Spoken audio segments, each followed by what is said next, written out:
अस्सलाम वालेकुम वरहमतुल्लाहि वबरकात। आज हम करने लगे हैं एक्सरसाइज नंबर 3.3 जो कि मोस्ट इंपॉर्टेंट एक्सरसाइज है इस चैप्टर में। चैप्टर नंबर 3 में फर्स्ट ईयर का ये चैप्टर है, मैट्रिसेस एंड डिटर्मिनेंट्स। चलें स्टार्ट करते हैं। Question number 1, evaluate the following determinants. बच्चों ये 3/3 का डिटर्मिनेंट है जो कि हमने पहले खोलना सीख चुके हैं। 5 से इसको स्टार्ट करते हैं। प्लस का साइन लेंगे हम पहले, +5। 5 वाली रो और कॉलम को स्किप कर देंगे और बाकी का डिटर्मिनेंट लिखेंगे -1, -3, 1, 2। अब यहाँ पे हमारे पास -2 आएगा और एक माइनस का साइन माइनस के साथ पहले ऑलरेडी मौजूद है। इसे हम सॉल्व करेंगे तो ये क्या बन जाएगा, +2। अब ये वाली जिसमें -2 है ये कॉलम और ये रो स्किप करेंगे तो 3 -2 -3 2 आ जाएगा। अब आगे हमारे पास एक्चुअली यहाँ पे साइन था प्लस डिटर्मिनेंट का और हमने क्या किया, -4। तो +-4 क्या हो गया हमारे पास, -4। ये वाला कॉलम और ये वाली रो हमने स्किप की और हमारे पास ये क्या आ गया, 3 -1 -2 1।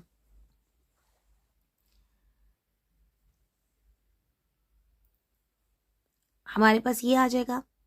अब हम क्या करेंगे, सिंपल 2/2 का डिटर्मिनेंट सॉल्व करेंगे। 5 आ जाएगा, -1 × 2 माइनस फॉर्मूले का 1 × -3, इसी तरह 3 × 2 और माइनस हमारे पास फार्मूले का आ जाएगा, बीच के माइनस साइन ऐसे ही हम साथ लगा देंगे।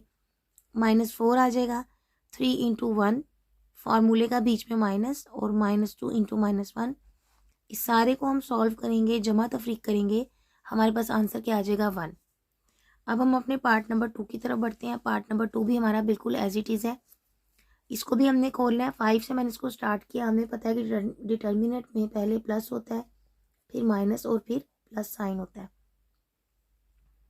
+5 से हमने स्टार्ट किया, 5 लिया, ये वाली रो और कॉलम स्किप किया। अब बीच वाला सारा डिटर्मिनेंट निकाल के लिखेंगे, -1 1 1 -2 -2 आ जाएगा और इसके साथ ही हम ये वाली कॉलम और रो को स्किप करेंगे।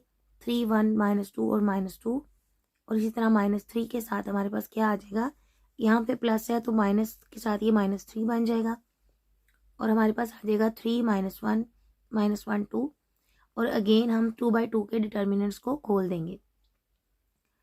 5 आ जाएगा, -1 × -2 माइनस फार्मूले का 1 × 1 -2 एज इट इज।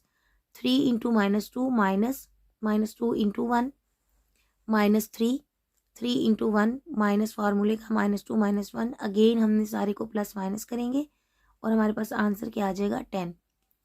अब हम बढ़ते हैं इसके पार्ट नंबर 3 की तरफ। अब पार्ट नंबर 3 है, हमारे पास 1 आ जाएगा और 1 वाला लाइन और कॉलम हमारा रो और कॉलम स्किप। ये रो है, ये कॉलम 3 4 5 6 -2 फार्मूले का और 2 आ गया। ये वाली रो और ये वाला ये वाली हम रो और ये वाला कॉलम स्किप करेंगे। -1 -2 4 6 और अगेन हमारे पास यहाँ प्लस था तो ये हमारे पास क्या आ गया, प्लस और -3 हमारे पास -3 आ गया। हमने ये वाला कॉलम और रो स्किप की, हमारे पास क्या आ गया, -1 3 -1 5 और ये हमने यहाँ पर लिख दिया। अगेन हम 2/2 का डिटर्मिनेंट खोलेंगे। 1 × 3 × 6 -5 × 4 -2 एज इट इज़, -1 × 6 और माइनस फार्मूले का -2 × 4 -3 -1 × 5 -3 × -2। इस सारे को हम प्लस माइनस करेंगे, हमारे पास ये आंसर आ जाएगा। अब हम बढ़ते हैं अपने फोर्थ पार्ट की तरफ। बच्चों ये पार्ट इंपॉर्टेंट भी है और ये 2 तरीकों से होता है। पहले मैं इसको आपको सिंपल तरीके से करके दिखाऊंगी और फिर मैं आपको इसको दूसरे तरीके से करके दूंगी जो इस एक्सरसाइज में हमारा यूज़ होना है। रो ऑपरेशन, कॉलम ऑपरेशन और जो प्रॉपर्टीज़ हमने पढ़नी है उसके बाद इसको हम दोबारा करेंगे इसी पार्ट को। आप दोनों तरीके अडॉप्ट कर सकते हैं, ठीक है। हमने इसको यहाँ से खोला a+l और हमारे पास अंदर क्या आ गया, a+l × a+l minus a × a-l। अच्छा, मैं ये डायरेक्ट ये वाला स्टेप बताना शुरू कर दिया। आप पहले इसको इस स्टेप में लिख लें। a+ वाला कॉलम और रो हमने स्किप की। अगेन हमारे पास आ गया a+l a-l a+l माइनस फॉर्मूले का a-l, ये हम लिखेंगे उठा के यहाँ पे और हम ये वाला कॉलम और ये वाली रो स्किप करेंगे। हमारे पास क्या आ जाएगा, a-l a-l a+l प्लस ए, और हमारे पास ये वाली कॉलम और ये रो स्किप हो गई, क्या बच गया ए माइनस एल, ए प्लस एल, ए। इसको उठा के हमने यहाँ लिख दिया। अब इस क्वेश्चन में ना आपने ध्यान से बस कैलकुलेशन करनी है, ध्यान से काम करना है। ए प्लस एल, ये 2 ए प्लस एल है, ये देखें A plus L into A plus L minus A into A minus L minus A minus L as it is A into A plus L minus फॉर्मूले का A minus L into A minus L plus, जगह थोड़ी थी आप नीचे ले जाएं, ए into A minus फॉर्मूले का A minus L into A plus L. आगे हमारे पास आ जाएगा A plus L as it is. अब ये देखें हमारे पास 2 है, ए सेम है, तो इसका हम स्क्वायर लिख देंगे, पावर्स ऐड हो जाएंगी। ए प्लस एल हमारे पास क्या आ गया स्क्वायर में, माइनस ए को हमने अंदर भेज दिया, A square minus A L, minus ये वाला आ गया ए माइनस एल आ गया, ए को हमने अंदर मल्टीप्लाई करा दिया, A square plus A L minus ये 2 एक जैसी सेम रकमे हमारे पास, क्या आ जाएगा A minus L whole square plus A आ गया A into A square minus. अब ये देखें हमारे पास कौन सा फार्मूला यहाँ पे बन गया, यहाँ पे मैंने ये कौन सा फार्मूला बना के लिखा है, A square minus B square, ये हमारे पास फार्मूला बन गया। क्या होता है ये हमारे पास ए minus B into A plus B. अब ये ए माइनस बी की जगह पे एल है, तो ये क्या बन गया हमारे पास ए स्क्वायर माइनस एल स्क्वायर। अब हम पहले जो ब्रैकेट्स के अंदर है इसी को सॉल्व करेंगे। A plus L as it is आ गया, इसका हमने फार्मूला खोला, कौन सा फार्मूला खोला, स्क्वायर का। ये देखें हमने यहाँ पे स्क्वायर का फार्मूला खोल दिया, A plus B whole square हमारे पास क्या होता है A square plus B square plus 2ab। यहाँ पे मैंने ये फार्मूला अप्लाई किया, मेरे पास क्या आ गया A square plus L square plus 2al minus अंदर मल्टीप्लाई कर दिया ए स्क्वायर माइनस माइनस क्या आ गया plus A L minus as it is A minus L as it is. अब इसको सॉल्व करते हैं, A square plus L square as it is minus, अब माइनस का फार्मूला खोल दिया हमने, साथ ही साथ साइन भी चेंज कर दिया। ये हमारे पास क्या आ गया, मैं आपको यहाँ दूसरे कलर की एक किसी चीज़ से करके दिखाती हूँ ताकि आपको ज़रा और आसानी हो जाए। ये देखें यहाँ माइनस था ना, इसका फार्मूला खोला A square plus L square minus 2al, ये फार्मूला बनता था।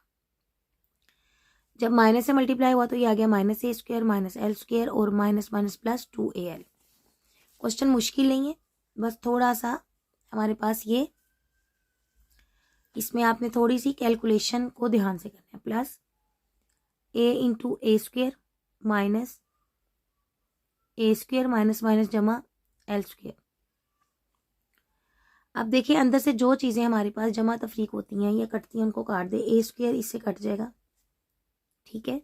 ये दोनों प्लस माइनस में जब ऐड हो जाएंगे ये सेम है, 3al बन जाएगा, A plus L into L square plus 3al minus A minus L, और यहाँ से भी ये कैंसिल हो गया, हमारे पास क्या बच गया, ये ऐड हो गए हमारे पास, तो ये क्या बन गया 3al minus L square plus ये कैंसिल हो गए ए इंटू एल स्क्वायर।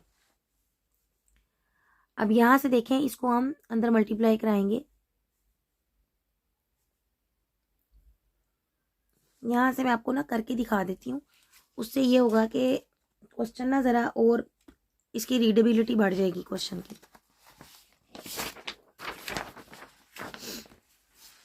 इस स्टेप से अब हम आगे करने लगे हैं, ठीक है।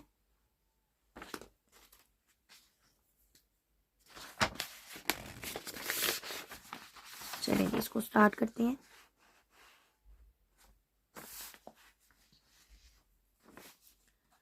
ये इससे मल्टीप्लाई होगा तो क्या आ जाएगा हमारे पास ए एल स्क्वायर प्लस, अब ए ही इससे मल्टीप्लाई होगा तो क्या आ जाएगा प्लस 3a स्क्वायर एल।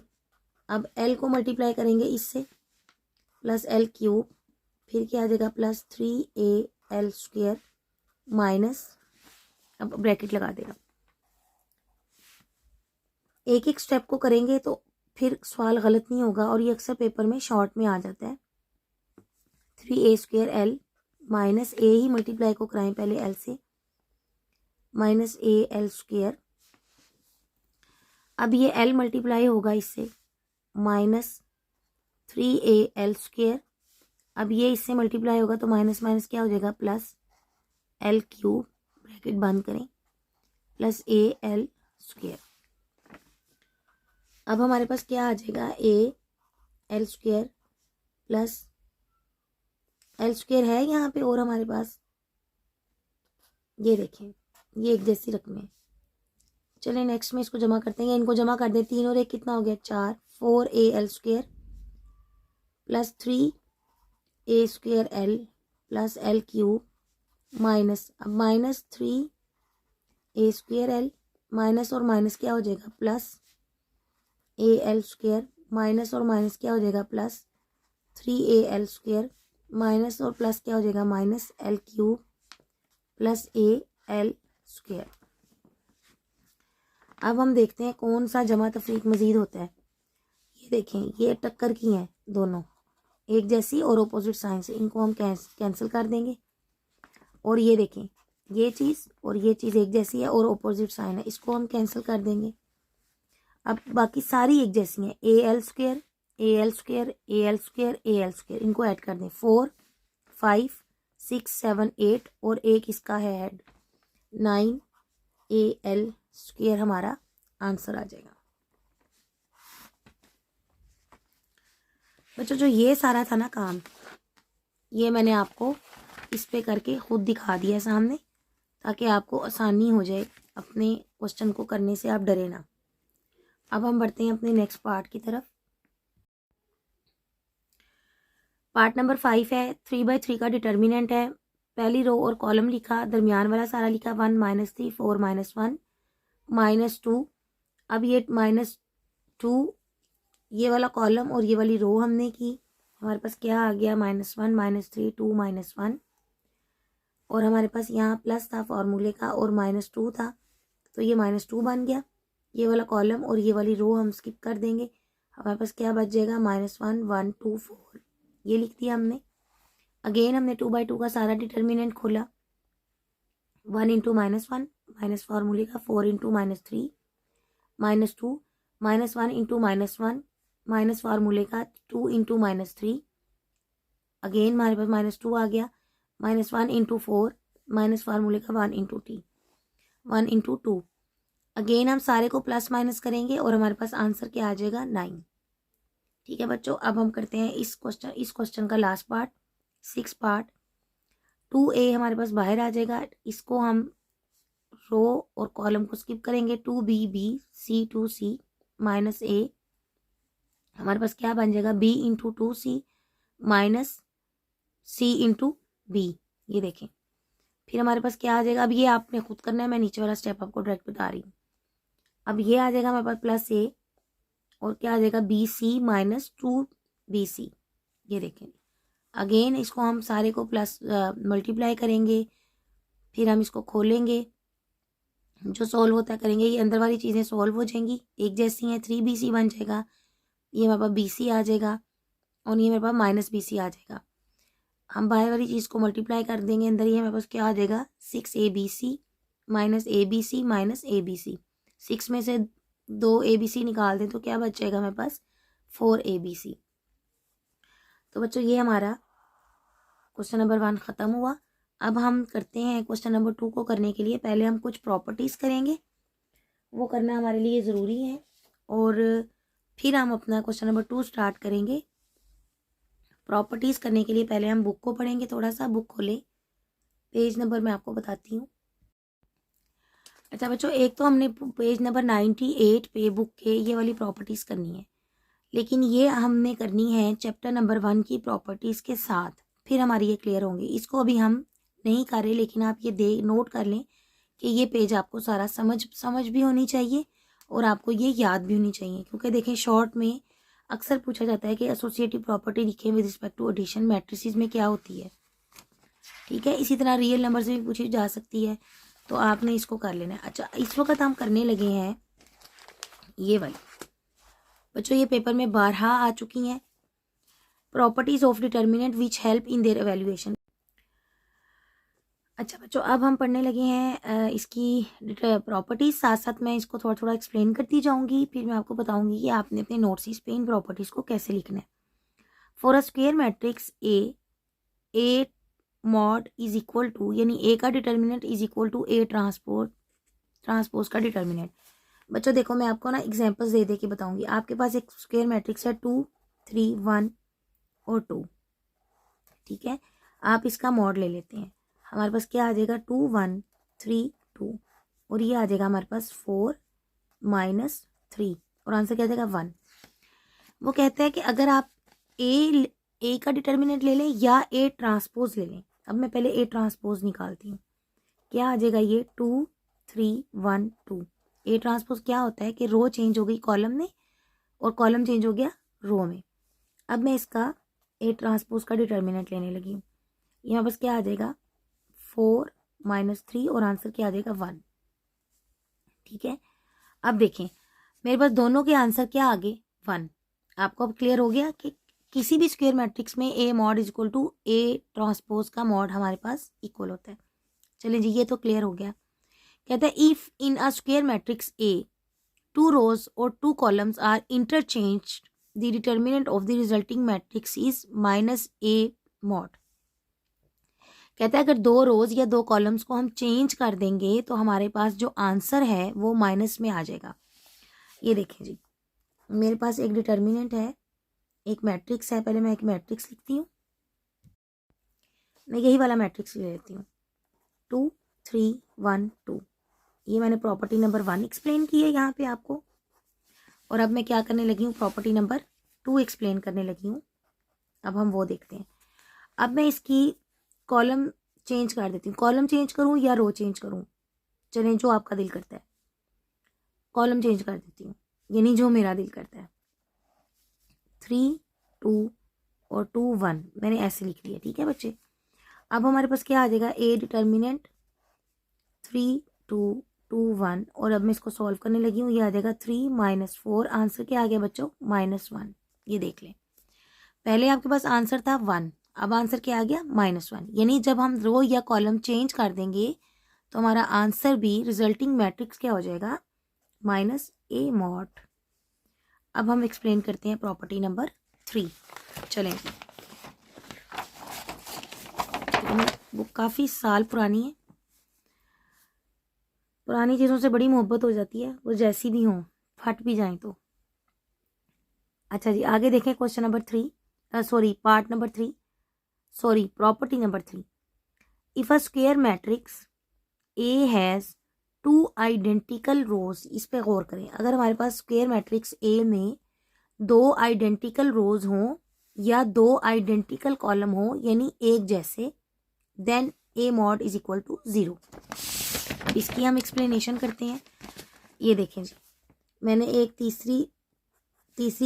तीसरा जो थर्ड हमारे पास प्रॉपर्टी है उसकी हम एक्सप्लेन करने लगे हैं। मैं एक लेती हूँ ए, इसी को ले लेती हूँ 2 1 और 2 1।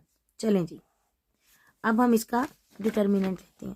पहले हम हमेशा इसको वर्टिकल बार्स में लिखेंगे, याद रखिएगा, फिर हम इसको सॉल्व करेंगे। ये मेरे पास क्या आ जाएगा 2 -2, और ये क्या आंसर आ गया 0, ठीक है।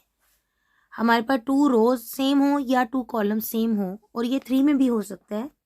ये देखिए, अगर मैं लिख दूं 2 1, अच्छा हर एक में गौर करें, स्क्वायर मैट्रिक्स, ठीक है, इस चीज़ को नहीं भूलना। ये सारी बात हो रही है स्क्वायर मैट्रिक्स की। ये देखें स्क्वायर मैट्रिक्स, ये तो क्लियर कर रहे हैं ना कि हर प्रॉपर्टी स्क्वायर मैट्रिक्स के मुतालिक है, ठीक है। ये देखें जी, square matrix 7th property square matrix, 8th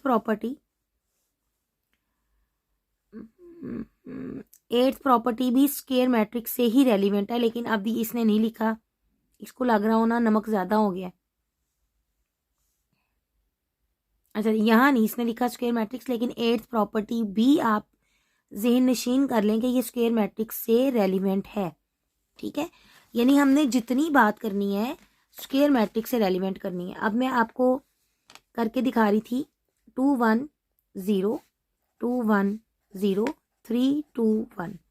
अगर आप ये भी खोलेंगे ना तो भी आंसर आपका क्या आएगा, आपको खोलने की ज़रूरत ही नहीं है। अगर आपको प्रॉपर्टी याद है आप डायरेक्ट लिखें A determinant is equal to 0 because, ये बिकॉज को लिखने का तरीका है, because C1 is equal to C2 where C1 belongs to column 1, C2 belongs to column 2।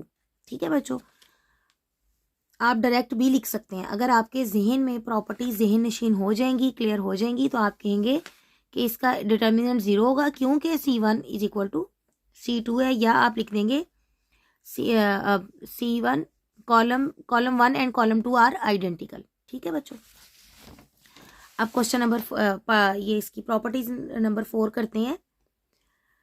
If all the entries of a row और a column of a square matrix A are 0 then A mod is equal to 0। बच्चों all the entries कहा है उसने, एक entry नहीं कहा, दो entry नहीं कहा, उसने कहा जितनी भी एंट्रीज हैं वो 0 हो, किसकी, किसी भी रो या कॉलम की, तो आपका आंसर क्या आएगा, 0 आएगा। ये तो बड़ी आसान बात है।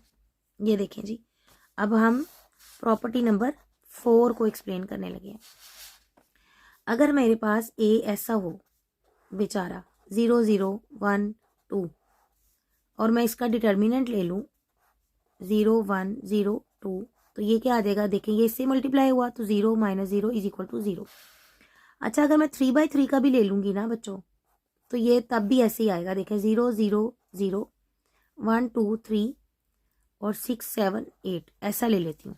तो अब देखें आप इसको खोलेंगे तो हमारे पास क्या आएगा, 0 2 7 3 8 माइनस 1 और क्या आ जाएगा, ये 0 0 7 8, अब आ जाएगा प्लस 6, ये हमारे पास क्या आ जाएगा 0 2 0 3। अब देखें ज़रा, मैं इसको खोलने लगी हूँ, कमाल देखें, इस 0 ने इस सारे को 0 किया था, 0 माइनस 1 0 और 0 0 हो गया, 0 मल्टीप्लीकेशन 1 0, उसके बाद आ गया प्लस 6 और ये हमारे पास आ गया, ये देखें ये इससे मल्टीप्लाई हुआ 0 और ये इससे मल्टीप्लाई हो गया 0, तो ये सारा ही आंसर क्या हो गया हमारे पास 0।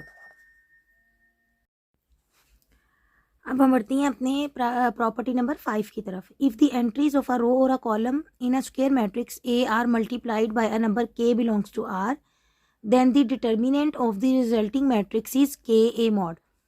बच्चों ये नहीं, वो ये कह रहा है कि अगर हम किसी भी एक रो है ना, एक रो या एक कॉलम, स्क्वायर मैट्रिक्स के एक रो या एक कॉलम को हम मल्टीप्लाई कर दें किसी भी रियल नंबर से, तो उसका आंसर और हमारा जो वैसे एक मैट्रिक्स, वही वाला मैट्रिक्स जो होगा उसका आंसर, अगर हम उसके डिटर्मिनेंट के आंसर को उसी नंबर से मल्टीप्लाई कर दें या किसी एक रो या कॉलम से उस नंबर को मल्टीप्लाई कराकर डिटर्मिनेंट लें, आंसर हमारे पास सेम आएगा। इसकी एक्सप्लेनेशन के लिए देखें आप, मेरे पास हम कौन सा मैट्रिक्स ले रहे थे बच्चों, ये वाला 2 3 1 2, हम यही वाला मैट्रिक्स लेते हैं। आपको फिर इस तरह एक आपकी बन जाएगी 2 2 1 2 3 1 2, ये देखें। अब मैं इसको पहले हम इसको डिटर्मिनेंट में लेके जाएंगे क्योंकि ये हम प्रॉपर्टीज डिटर्मिनेंट की पढ़ रहे हैं। ठीक है, अब हमने क्या किया, मैं ले लिया सपोज 2 बिलोंग्स टू r। अब मैं इससे इसको मल्टीप्लाई कराने लगी, किसी भी कॉलम से मल्टीप्लाई करा दें या आप किसी भी रो से मल्टीप्लाई करा दें।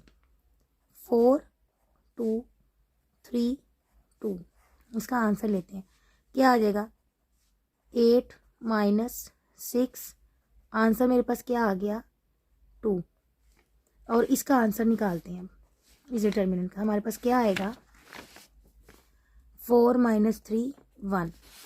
अब देखें, अब मैं इस 2 को और ये वाला आंसर सेम है, अगर मैं इसको मल्टीप्लाई कराऊँ 2 इंटू 1 इज इक्वल टू 2 आ गया। देखें इक्वेशन नंबर 1 ये और 2 ये, यानी आप उस 2 को किसी रो या कॉलम से मल्टीप्लाई करा दें तब भी आंसर वही है, या आप उस 2 को पूरे डिटर्मिनेंट के आंसर से मल्टीप्लाई करा दें तब भी आंसर वही है। इसकी छोटी सी एक और एग्जांपल भी देख लेते हैं, ये आ जाएगा, अब मैं इससे मल्टीप्लाई कराने लगी हूँ अपनी रो 1 से, ये आ जाएगा 4 6 1 2, ये मेरे पास आ जाएगा 8 माइनस 6 देखें 2। ठीक है, अब मुझे उम्मीद है आपका ये भी कॉन्सेप्ट अच्छी तरह क्लियर हो गया होगा। अब हम पढ़ते हैं 6 प्रॉपर्टी। बच्चों ये रूल है, पहले आप इसको समझे फिर मैं आपको प्रॉपर्टी पढ़ाती हूँ। प्रॉपर्टी ये है कि अगर हमारे पास इस तरह का एक मैट्रिक्स हो तो हम इसकी एक एंट्री के साथ सारा डिटर्मिनेंट लिख लेंगे और फिर एक दूसरे कॉलम के साथ एक डिटर्मिनेंट लिख लेंगे, यानी हम 2 डिटर्मिनेंट्स के सम में इसको लिख सकते हैं। ये रूल है, ये हमारे क्वेश्चन नंबर 3 में यूज होना है, ये वाला। If each entry of a row और column of a square matrix consist of 2 terms, यानी ये 2 टर्म्स पर कंसिस्ट करता है, देन इट्स डिटर्मिनेंट, तब इनके डिटर्मिनेंट्स, जो डिटर्मिनेंट है ये वाला इसका, कैन बी रिटन, लिखा जा सकता है as the sum of 2 determinants, दो डिटर्मिनेंट्स के सम में। ये देखें, एक दो हमने लिख लिया 1 1 के साथ, ए के साथ लिख लिया, दूसरा एक दो हमने बी के साथ ये वाले कॉलम लिख लिए। ठीक है, ये रूल है, आपने इसको याद रखना है। 7th प्रॉपर्टी है, if to each entry of a row और a column of a square matrix A is added a non zero multiple of the corresponding entry of an other row or column, then the determinant of the resulting matrix is A। ये एक जादुई property है। कैसे, इसकी explanation देखें। 7th property की मैं आपको, अब मैं इसको एक्सप्लेन करने लगी हूँ। चलें, if each entry of a row or column of a square matrix A is added a non-zero multiple of the corresponding entry, added, मेरे पास हम कौन सा ले रहे थे, 2 3 1 2, हम शायद यही ए ले रहे थे, 2 3 1 2, बिल्कुल हम यही ले रहे थे। ठीक है, कहता है कि अगर हम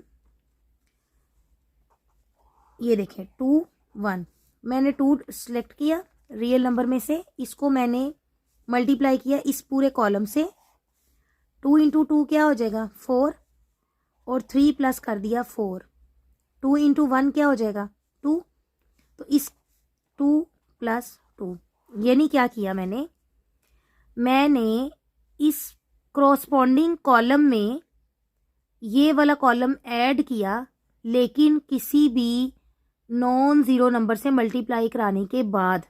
ठीक है, मैंने 2 सेलेक्ट किया, C1 से मल्टीप्लाई किया और उसको ऐड कर दिया C2 में, आंसर कहता है तब भी सेम रहेगा। अब मैं इसका डिटर्मिनेंट लेती हूँ, अगर मैं इसी को डिटर्मिनेंट में लिखूँ, अब इसका हम आंसर लेते हैं। ये क्या आएगा पहले देखें, 2 1, ये क्या आ जाएगा 7, और ये क्या आ जाएगा 4। अब हम इसको करते हैं, आंसर लेते हैं, 8 माइनस 7, आंसर क्या आ गया 1। तो बच्चों देखें, हमारे पास इस डिटर्मिनेंट का आंसर क्या आ रहा था पहले भी, ये देखें, इस डिटर्मिनेंट का आंसर क्या था मेरे पास, ये देखें इधर आंसर क्या था 1 था, और यहाँ पे भी 1 ही आ रहा है। अब हम ये प्रॉपर्टी पढ़ के इसको एक दफ़ा फिनिश करते हैं।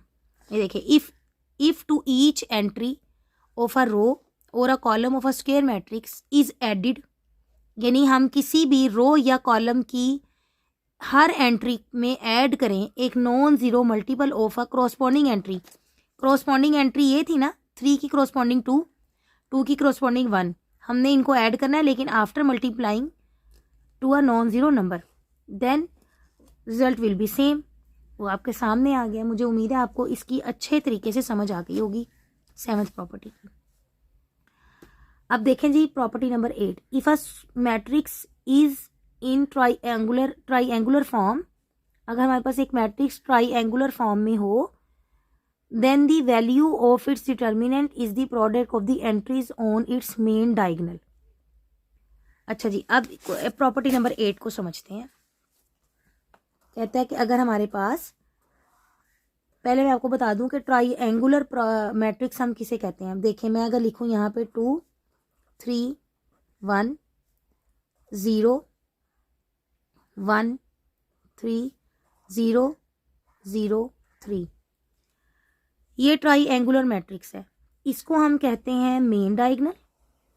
ठीक है, ये मेरे पास क्या है, मेन डायगोनल। बच्चों जो यूं होता है ना, यूं, इसे हम मेन डायगोनल कहते हैं। अब आप इसको नहीं कह सकते, ठीक है, ये हमारे पास मेन डायगोनल, ये हमारे पास मेन डायगोनल है, ये वाला, ये वाला, ये भी नहीं चल रहा, ये देखें जी, ये हमारे पास मेन डायगोनल है। ठीक है, इसी को आपने मेन कहना है, आप इसको नहीं कह सकते ऑपोजिट साइड को।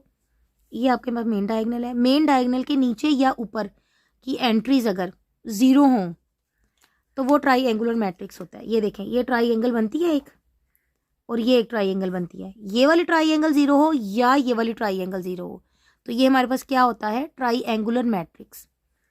कहते हैं इस मैट्रिक्स को आपको सॉल्व करने की बिल्कुल ज़रूरत नहीं है। अगर मैं यहाँ पे ए मॉड कर दूँ 2 3 1 0 1 3 0 0 3, अगर मैंने इसको सॉल्व करना है, मुझे पूरे को सॉल्व करने की बिल्कुल ज़रूरत नहीं है। मैं इसके मेन डायगोनल की तमाम एंट्रीज को मल्टीप्लाई कर दूं तो मेरे पास वही आंसर आएगा, 2 1 × 3 = 6, यानी ए डिटर्मिनेंट मेरे पास क्या आ जाएगा, 6। ठीक है, अब आपने इसको याद रखना है कि हमने मेन डायगोनल के एलिमेंट को मल्टीप्लाई करा दें तो हमारे पास क्या आ जाता है, आंसर आ जाता है। बच्चों ये तो हो गई हमारी 8 प्रॉपर्टीज डिस्कस। अब मैं आपको बताती हूँ, आपने अपने नोट्स पर इस तरह एक बना लेनी है मैप सा, और आपने मेन इसके पॉइंट्स लिख लेने हैं। आपने ऊपर ऐसे हेडिंग लिख देनी है, properties of determinants which help in their valuation. Property number 1 है कि ए का मॉडल है या ए ट्रांसपोज का मॉडल है इक्वल आता है। अगर 2 कॉलम्स और 2 रोज इंटरचेंज कर दें तो -a आ जाता है आंसर। आइडेंटिकल रोज या कॉलम 0 होंगे, आइडेंटिकल रोज या कॉलम हमारे पास आ जाएं, ठीक है, 2 एक जैसे कॉलम या एक जैसी रोज आ जाएं तो भी आंसर 0 हो जाएगा। ऑल दी एंट्रीज हमारे पास 0 आ जाएंगी तो भी आंसर 0 हो जाएगा। अगर हम किसी रो या कॉलम को एक नंबर से मल्टीप्लाई करा दें या पूरे आंसर को, डिटर्मिनेंट के आंसर को उसी नंबर से मल्टीप्लाई करा दें तो आंसर तो भी एक ही होगा। रूल नंबर 6 ये था कि अगर हमारे पास 2 टर्म्स पर मुश्तमिल हमारे पास एंट्रीज हों तो हम एक दफ़ा एक टर्म्स के साथ बाकी कॉलम लिख के डिटर्मिनेंट बना लेते हैं। अब देखें यहाँ पे एक गलती मैंने कर दी है जानबूझकर आपको दिखाने के लिए, ये नहीं अप्लाई हो सकता अगर ये डिटर्मिनेंट नहीं होगा। इसको आपने डिटर्मिनेंट की फॉर्म में लिखना है और यहाँ पर भी डिटर्मिनेंट लिखेंगे। अगर मैं मैट्रिक्स में इस प्रॉपर्टी को लिखूंगी तो मेरे ये गलत हो जाएगी क्योंकि ये डिटर्मिनेंट की प्रॉपर्टी है। ठीक है, इन बातों का आपने ख्याल रखना है। और 7th था हमारे पास कि अगर हम 7th मैंने आपको समझा दी है, उसको चूँकि ये इतनी यूज़ नहीं हुई तो मैंने आपको इसका नहीं बताया। आप वैसे इसकी भी छोटा सा एक बना लें कि अगर हमारे पास ईच एंट्री रो और कॉलम रो और a column square matrix added a non zero multiple of the corresponding entry, तो हमारे पास डिटर्मिनेंट क्या होगा, उसका रिजल्टिंग डिटर्मिनेंट जो होगा सेम ही होगा। और ट्राईएंगुलर मैट्रिक्स में आपने किसको मल्टीप्लाई कर देना है, मेन डायगोनल को मल्टीप्लाई करा देना है। जो मेन आपके पास प्रॉपर्टीज़ हैं वो ये 6 का ज़्यादातर इस्तेमाल है, या ट्राईएंगुलर मैट्रिक्स को हम एक दफ़ा यूज़ कर लेते हैं एक क्वेश्चन में। और मुझे उम्मीद है आपको ये प्रॉपर्टीज़ बहुत अच्छी तरह से समझ आ गई होंगी। आप इनको अपने नोट्स पे भी इसी तरह तैयार कर लें और बेहतर ये होगा कि आप इसको जो मैंने ये 1 2 3 4 5 6 और आप अपनी कॉपीज़ पे 7 भी लिख लें ऐसे करके पूरी प्रॉपर्टी, और 8 भी लिख लें। और जो मैंने आपको एग्जांपल्स दी हैं आप वहाँ पे वो एग्जांपल्स के साथ इसको कर लें ताकि आपको एग्ज़ाम्स के दिन में बिल्कुल भी परेशानी ना हो। अब हम बढ़ते हैं अपने क्वेश्चन नंबर 2 की तरफ। बच्चों क्वेश्चन नंबर 2 का फर्स्ट पार्ट करते हैं। Without expansion show that. अब बच्चों एक्सपेंड के बगैर हम इसको कैसे ज़ीरो कर सकते हैं, with the help of properties जो भी हमने पढ़ी हैं। हमने उसमें पढ़ा था, अब आपको ज़ुबानी याद करना है। डिटर्मिनेंट कब ज़ीरो हो सकता है, जब उसकी ऑल एंट्रीज किसी भी रो या कॉलम की ज़ीरो हो, ठीक है, तब ज़ीरो हो सकता है। या अगर आइडेंटिकल उसकी जो 2 कॉलम या 2 रोज हमारे पास आइडेंटिकल हो जाए तब वो ज़ीरो हो सकता है। यानी इन 2 पॉइंट्स पे डिटर्मिनेंट ने ज़ीरो होना है, या तो उसकी सारी एंट्रीज हमारे पास ज़ीरो हो जाएं किसी भी रो या कॉलम की, या हम उसकी 2 रो या 2 कॉलम्स को सेम कर दें तो वो ज़ीरो हो जाएगा। तो बच्चों हम ना अभी इस क्वेश्चन को ऐसे करते हैं कि हम इस क्वेश्चन को कोई भी 2 रो या 2 कॉलम इसके हम सेम कर देते हैं, जो कि बहुत ज़्यादा आसान है, ये ज़ीरो हो सकता है। देखें अगर मैं यहाँ से 8 - 7 करूँ तो क्या बन जाएगा, यहाँ पे 1, 5 माइनस 4 कर दूँ तो क्या बन जाएगा हमारे पास, फिर भी 1 बन जाएगा। 4 माइनस 3 कर दूँ तो भी 1 बन जाएगा। यानी कि मैं अगर C3 में से माइनस कर दूँ C2 को तो मेरे पास यहाँ पे सारी 1 1 बन जाएंगी। और इसी तरह देखें, अगर मैं 7 माइनस 6 कर दूँ तो यहाँ पे 1 बन जाएगा। 4 माइनस 3 कर दूँ तो 1 बन जाएगा। 3 माइनस 2 कर दूँ तो 1 बन जाएगा। तो हमारे पास C2 is equal to C3 आ जाएगा। और हमारे पास ये जो डिटर्मिनेंट है ये हमारे पास क्या हो जाएगा, 0 हो जाएगा। अच्छा जी, इसकी लेफ्ट हैंड साइड लेते हैं। कुछ टेक्निक्स हैं जो आपने इसी क्वेश्चन में अच्छी तरह समझ लेनी है ताकि हमारे पास अगले क्वेश्चन में बहुत आसानी हो। जिस पर हमने काम करना होता है, जिस रो या कॉलम में हम काम कर रहे हैं या हम उसको तब्दील करना चाहते हैं, उसको पहले लिखना है। ठीक है, C3 मैंने पहले क्यों लिखा है, मैं इसको चेंज चाहती हूँ, इसमें चेंज चाहती हूँ C3 में। किसके ज़रिए, C2 के ज़रिए। तो मैंने C2 लिखा। अब वो चेंज मेरे पास प्लस से आनी है या माइनस से आनी है, मैंने वो साइन लिखा। अब इसको सॉल्व करके मैंने यहाँ पे लिख देना है। अब C3 माइनस C2 आपने हमेशा इधर रफ वर्क करना है। ठीक है, रफ वर्क में काम करना है, ज़ुबानी कलामी काम नहीं करना। जो आसान एंट्रीज होती हैं वो तो फटाफट हो जाती हैं, लेकिन हमारे पास साइन की बाज़ दफ़ा बड़ी माइनर सी मिस्टेक आ जाती है और पेपर में फिर प्रेशर इतना होता है टाइम का कि वो फिर रह जाता है हमारा सवाल। हम 8-3 की आपने यही रखनी है स्टाइल काम करने का, जैसे मैं कर रही हूँ। C3 की सारी एंट्रीज लिखें तरतीब में। बीच में हम माइनस करने लगे हैं, किस में, C2 में। C2 की क्या है, कॉलम 2। C2 का मतलब है कॉलम 2। 7 4 3 7 4 3 देखें तो क्या बना, 1 1 1 1 1 1 क्या, इसको उठा के यहाँ लिख दें 1 1 1। ठीक है, और मैं क्या चाहती हूँ, मैं C2 में चेंज चाहती हूँ C1 के ज़रिए। और वो चेंज क्या है कि मैं माइनस करना चाहती हूँ। अब आप यहाँ पे लाइन लगाएं, C2 लिखें माइनस C1। C2 की तमाम एंट्रीज लिखें। क्या है मेरे पास, C2 कॉलम 2 क्या है, 7 4 3 माइनस C1 का कॉलम क्या है, 6 3 2। तो ये देखें, ये 1 आ गया, 1 आ गया, ये 1 आ गया। मैं यहाँ पे क्या लिख दूँगी, 1। और जो कि जिस पे मैंने कोई काम नहीं किया उसको हम एज इट इज़ लिख देंगे। ठीक हो गया बच्चों, जो ऑपरेशन करना है वो यहाँ पर लिखा, इसके बाहर। और उसके बाद ये हमारे पास 1 1 आ गई। अब आप लिखेंगे since C2 is equal to C3। नीचे आप लिख दें columns are identical. This implies that हमारे पास जो डिटर्मिनेंट था 6 7 8 3 4 5 2 3 4 इज इक्वल टू क्या हो गया, ये हमारे पास 0 हो गया। और यहाँ पे आप लिख सकते हैं इज इक्वल टू 0, यानी इसका आंसर क्या आ गया, 0। और ये हमारा कॉम्प्रिहेंसिव आंसर आ गया। इस स्टेप को आप इग्नोर भी कर सकते हैं। अब हम बढ़ते हैं अपने पार्ट नंबर 2 की तरफ। बच्चों, पार्ट नंबर 2 की ये हमारे पास स्टेटमेंट है, इसको हमने विदाउट एक्सपेंड किए 0 करना है। ठीक है बच्चों, अब हम क्या करते हैं, इसको देखें। अगर मैं इसको या तो कोई एंट्री सारी 0 कर दूं, ये 0 एक नज़र आ रहा है, इसको 0 कर दूं, इसको 0 कर दूं, तो भी ये क्वेश्चन हो सकता है।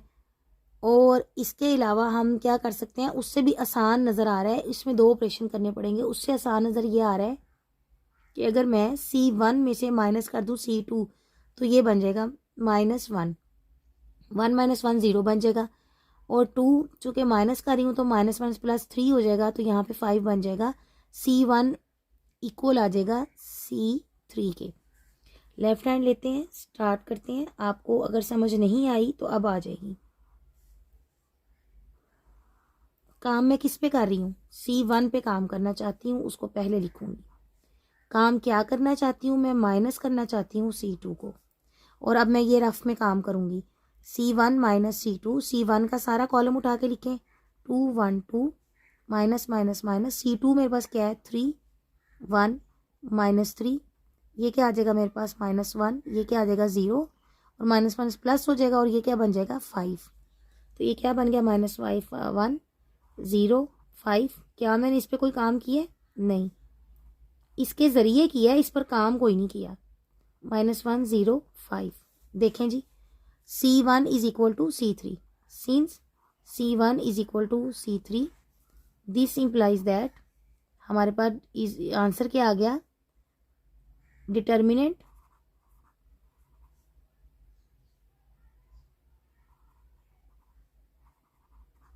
Will be 0। ठीक है बच्चों, ये हमारे पास आंसर आ गया, प्रूव हो गया। छोटे छोटे से क्वेश्चन है, शॉर्ट में आ जाते हैं और बहुत आसान है। थोड़ी सी लॉजिक आपने क्लियर कर लेनी है और ये वाला काम आपने रफ में ऐसे ही करना है जैसे मैं कर रही हूँ। अब हम इसका पार्ट नंबर 3 स्टार्ट करते हैं। क्वेश्चन नंबर 2 का, विदाउट एक्सपेंशन शो दैट, हमने एक्सपेंड किए बगैर शो करना है कि ये 0 है। तो बच्चों हम देख लेते हैं कि बड़ी आसानी से दो कॉलम हमें इक्वल होते नज़र आ रहे हैं। कैसे? अगर मैं C3 - C2 कर दूं तो ये क्या बन जाएगा? 1 बन जाएगा सारा। और इसी तरह अगर मैं C2 - C1 कर दूं तो ये भी 1 बन जाएगा। यानी जिस तरह हमने बिल्कुल पार्ट नंबर 1 किया था क्वेश्चन नंबर 2 का, बिल्कुल ये वैसे ही है। चलिए जी स्टार्ट करते हैं। लेफ्ट हैंड साइड लेते हैं।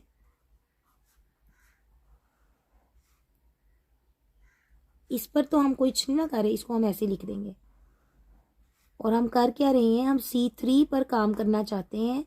हम चाहते हैं कि हम C2 को इसमें से माइनस कर दें। तो रफ में करें, C3 के पहले सारे लिखें 3 6 9। अब C2 लिखें 2 5 8। क्या आ जाएगा मेरे पास? 1 1 और 1। इसको उठा के यहाँ लिख दें। और हम क्या चाहते हैं? C2 पर काम चाहते हैं और चाहते क्या है कि 1 इसमें से माइनस हो जाए। तो कर दें C2 - C1। C2 लिखें पहले उठा के 2 5 8 माइनस, और C1 क्या हमारे पास? 1 4 और 7। ये क्या आ जाएगा? 1 1 और 1। यहाँ लिख दें 1 1 1। ठीक हो गया बच्चों। अब हमारे पास ये क्या आ गई? ये दोनों चीज़ें हमारे पास क्या आ गई बच्चों? आइडेंटिकल आ गई। कौन सी चीज़ें? This implies that C2 is equal to C3। वैसे चीज़ें नहीं है, कॉलम्स हैं। ठीक है, कॉलम्स हमारे पास क्या आगे? आगे दिस इम्प्लाइज दैट इक्वल, आगे कॉलम्स आर आइडेंटिकल। तो हमारे पास आंसर क्या आ गया? डिटर्मिनेंट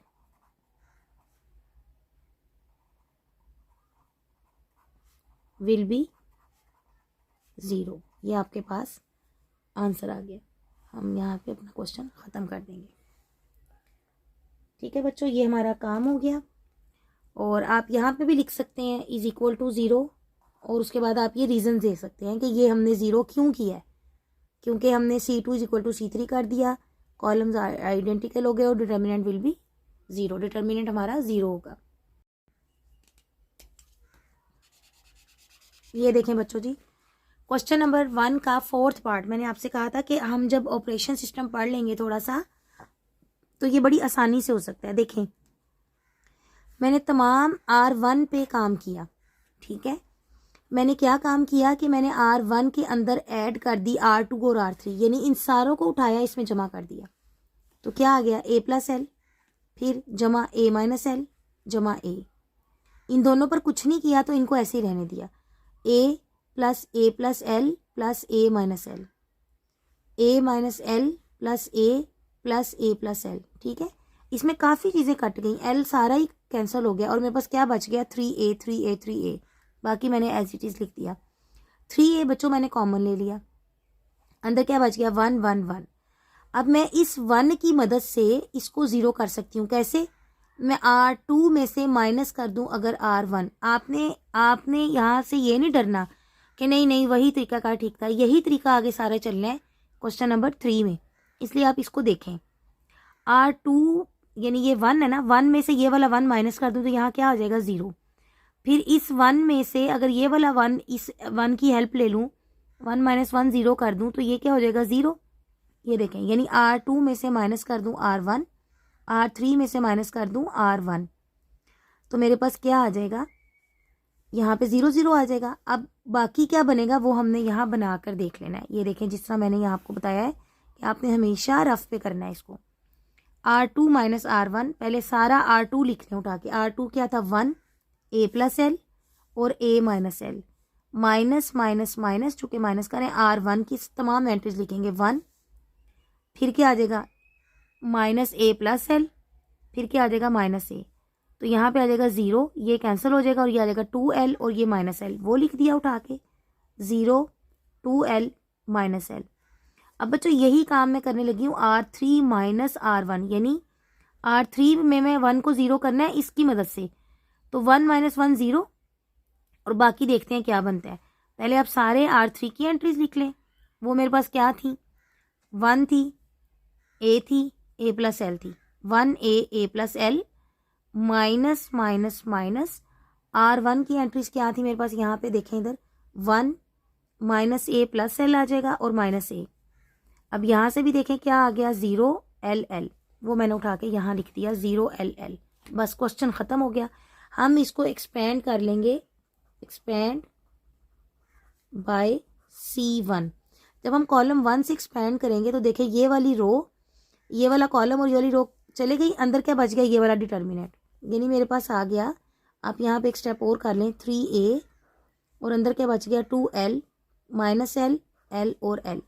आपको पता है कि जब हम यहाँ से एक्सपेंड करेंगे तो ये आगे 0 0 हो जाएगा, कोई ज़रूरत नहीं है इसको लिखने की। देखें 0 के अंदर जो भी डिटर्मिनेंट आएगा वो क्या हो जाएगा 0, फिर 0 के साथ जो भी डिटर्मिनेंट आएगा वो क्या हो जाएगा 0, तो मुझे सिर्फ 1 वाला ही लिखना पड़ेगा, बाकी मैं यहाँ से जब करूँगी एक्सपेंड तो ये 0 हो जाएगा। तो अंदर क्या बच गया मेरे पास 2L minus L L L और ये आ गया मेरे पास 3A 2L square plus minus फार्मूले का और माइनस ये एक मिल गया साथ प्लस L स्क्वेयर। तो ये मेरे पास क्या आ गया, इसको आप डायरेक्ट कर लें, ये आ गया मेरे पास 3A इंटू 3L स्क्वेयर और ये मेरे पास क्या आ गया 9A L स्क्वेयर, वही वाला आंसर आ गया वो जो हमने लंबी चौड़ी कैलकुलेशन के बाद किया था। ठीक है, आपको जैसे आसानी लगती है कर लें, लेकिन मेरा मशवरा ये है कि इसको इस तरीके से करना चाहिए। ये तरीका आपके लिए शुरू में थोड़ा सा मुश्किल होगा, क्योंकि जब हम कोई नई चीज़ सीखते हैं तो हमारे दिमाग को उस यूज टू होने में थोड़ा सा वो टाइम लेता है, लेकिन जैसे ही आप टेक्निक समझ जाएंगे ना कि इस 1 को 0 करना है इसकी मदद से, तो आप कहेंगे R2 minus R1 R3 minus R1, आप ऑपरेशंस निकालेंगे, लिखेंगे और क्वेश्चन ख़त्म। ठीक है, अब हम अपना क्वेश्चन नंबर 3 हम नेक्स्ट वीडियो में करेंगे, खाली एक ही क्वेश्चन होगा, वो क्वेश्चन नंबर 3 की अलहदा से वीडियो आप देखिएगा। यह अब तक हम इस पे ही स्टॉप करते हैं ताकि हमारी वीडियो ज़्यादा लंबी ना हो। इजाज़त दीजिए, अस्सलामु अलैकुम वरहमतुल्लाहि वबरकातुहू।